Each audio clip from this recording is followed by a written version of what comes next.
Volodymyr Zelensky est prêt à quitter le pouvoir. Vous ne rêvez pas, hier, lors d'une interview, le président ukrainien a déclaré qu'il était prêt à céder sa place une fois qu'il aura mis fin au conflit. Je pense que là, au niveau du foutage de gueule et de la provocation, on atteint quand même le paroxysme depuis ces 3 ans et demi de guerre, très sincèrement. Parce que Volodymyr Zelensky sait pertinemment qu'il ne conservera pas son poste suite à la défaite ukrainienne.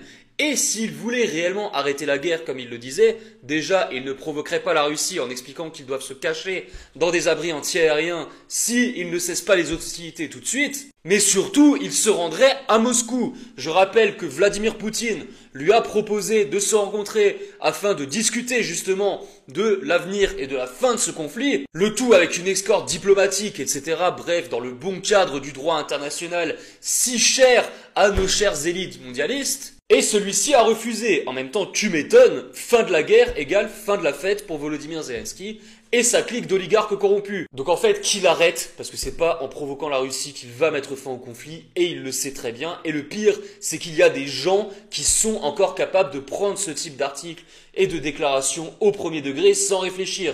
Et pour tous ces gens-là, j'ai envie de vous dire, vous méritez la politique tout bonnement déplorable de l'Union européenne et d'Emmanuel Macron.